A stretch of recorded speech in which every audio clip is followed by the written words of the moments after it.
Thailand থেকে চিকিৎসা শেষ করে দেশে ফিরে এসেছেন আওয়ামী লীগ সরকারের সাবেক রাষ্ট্রপতি আব্দুল হামিদ। রোববার দিবাগত রাত 1:30টার দিকে থাই এয়ারওয়েজের একটি ফ্লাইটে করে ঢাকায় ফেরেন তিনি। আমার বক্তব্য লেখাই থাকে।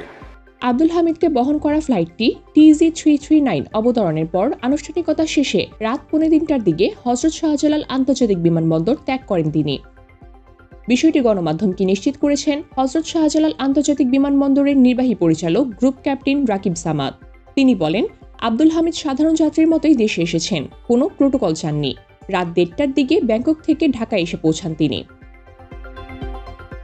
রাকিব সামাদ আরও বলেন, ফ্লাইট থেকে হুইলচেয়ারে করে আব্দুল হামিদকে নামিয়ে আনা হয়। তাকে বিধ্বস্ত দেখাচ্ছিল। তার মুখে মাস্ক ও পরনে ছিল শার্ট লুঙ্গি।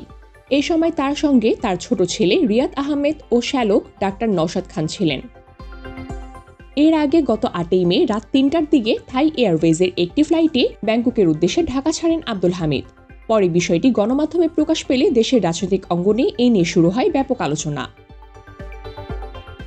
গত বছর 5ই আগস্ট ছাত্র জনতার তীব্র আন্দোলনের মুখে শেখ হাসিনা ও তার দল আওয়ামী লীগের পতন হলে দলটির অনেক নেতাকর্মী দেশ ছাড়লেও আব্দুল হামিদ দেশে অবস্থান করছিলেন। 9 মাস পর চিকিৎসার উদ্দেশ্যে ব্যাংককের উদ্দেশ্যে দেশ ছাড়েন তিনি।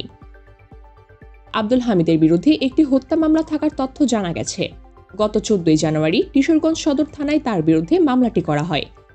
মামলাটিতে সাবেক প্রধানমন্ত্রী শেখ হাসিনা, শেখ রেহানা, সজীব ওয়াজেদ জয়, তাইমা ওয়াজেদ পুতুল এবং ওবায়দুল কাদেরের নাম রয়েছে। প্রসঙ্গত, আব্দুল হামিদ আওয়ামী লীগের সময় 2013 থেকে 2023 সাল পর্যন্ত টানা 2 মেয়াদে বাংলাদেশের রাষ্ট্রপতি হিসাবে দায়িত্ব পালন করেছিলেন।